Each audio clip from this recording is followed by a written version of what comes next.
2 सवाल कर लिए, तीसरे सवाल पे अटक गए। तो अटकने के बाद क्या है कि बट पन्नो किताब की साइड में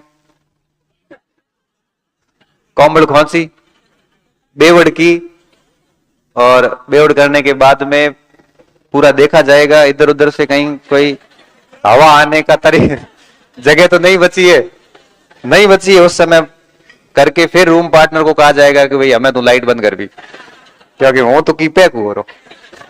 और रात के दूसरे पहर बिछाई हुई भी ऊपर आ जाती है, बस हाकली तो ठाई को पड़ा कि बिछावड़ी कही थी ओडी कही थी। तो ऐसी स्थिति में आपसे सुबह आप जग सकते हो लेकिन उठ नहीं सकते। आप जगोगे, आप जगने के बाद ऐसे देखोगे लेकिन वो कोई मर्दी व्यक्ति होता है जो खाली नौ के ऊंचे उठे भर देना पर बहुत मुश्किल काम है।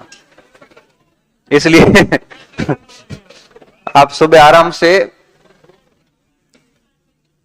आराम में उठो और रात रो लेट सो जाओ। अब आपका जो पढ़ाई की टेबल है उसके ऊपर बहुत लिमिटेड सामग्री रखना।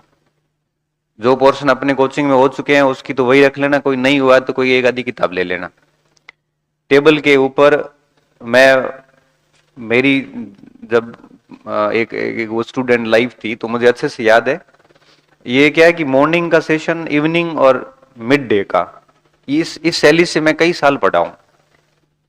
तो क्या करता था, जैसे टेबल के ऊपर रख दिया 2 किताबें इस साइड रख दी, ये मॉर्निंग में पढ़नी, ये दिन में पढ़नी, ये रात को पढ़नी, एक एक 2 पार्ट, बस छोटी छोटी किताबें। अब जैसे एक साइकोलॉजी का रजिस्टर पढ़ा है और 1-2 विधियों की बातें पढ़ी है, बस उसको एक साइड रख दी कि अब ये 2 सुबह 3 घंटे डेली यही पढ़ना है 1 महीने तक, बात खत्म। अब बीच में जैसे ग्रामर के पोर्शन रख दिए, अब महीनों तो नहीं पढ़ना, बात खत्म। और साइड में आप गणित की एक आधी किताब जो भी प्रैक्टिस आपके पास में रख दी, बाकी सारी किताबें साइड में कर दो। किताबों का बोझ जितना कम होगा उतना पढ़ने का मन होगा। जितनी किताबें अधिक होगी व्यक्ति निरुत्साहित हो जाता है, जितनी लिमिटेड होगी मन बढ़ेगा, यार इतनी रजिस्टर ये न पढ़ना बार बार तो मैं पढ़ लूंगा। और व्यक्ति फेल इस कारण नहीं होता कि उसके पास सामग्री कम है, व्यक्ति फेल इस कारण होता है कि उसके पास सामग्री अधिक है और पढ़ी कम है। क्योंकि अधिक होगी तो कम ही पढ़ी जाएगी और कम होगी तो अपने आप ही अधिक पढ़ी जाएगी। जैसे थे कोई बस में यात्रा कर रहे हो, 6-7 घंटे की यात्रा है, थाना 4 पन्ना पकड़ा दे थे, वो 4 पन्ना रट लो, बस में 4 पन्ना जाए गोटे घड़ी घड़ी फोरी फोरी पढ़ो, 4 पन्ने याद हो जाएंगे। 4 किताबें लेके बैठोगे तो आपको बस में चढ़ते नहीं जा जाएगी, और घर पोको जेड़ तो हम एक ही पन्नों को पढ़ी जन, क्यों? क्योंकि 4 किताब होते कई पढ़ो, छोड़ दिए 4 छोड़ दिए। गधे को वैशाखी नंदन क्यों कहते हैं? क्योंकि वैशाख के अंदर गधा हरा भरा हो जाता है और सावन में गधे मरते हैं।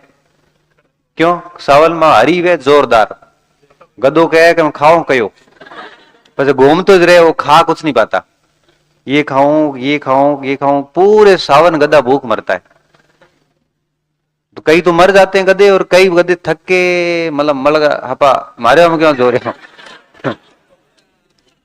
जैसे ही वैशाख आता है, वैशाख में घास सूख जाती पूरी, पर गधे ने लाके मैं खा लियो, और ये सोच सोच के उसको बड़ा अच्छा लगता है, एकदम गधा हरा भरा हो जाता है। इसलिए गधे को वैशाखी नंदन कहते हैं। हमारे साथ ये सेम स्थिति होती है, जब बहुत ज्यादा मटेरियल पास में होता है तो ये पढ़ूं ये पढ़ूं ये पढ़ूं, कहीं नहीं पढ़ी जे पछे हुए, कुछ नहीं पढ़ा जाएगा आपसे। इसलिए कह रहा हूं कि शेड्यूल आपको मैंने बता दिया, किताबें जो है वो लिमिटेड 2-2 रख दो भाई, ये मॉर्निंग का, ये दोपहर का, ये रात का। अब ये आपको ही पता है कि क्या रखना है और कितने बजे क्या पढ़ना है, ये दुनियादारी को बताना भी नहीं है। फिर सुबह से लेके शाम तक वो पागलों की तरह पढ़ते जाओ।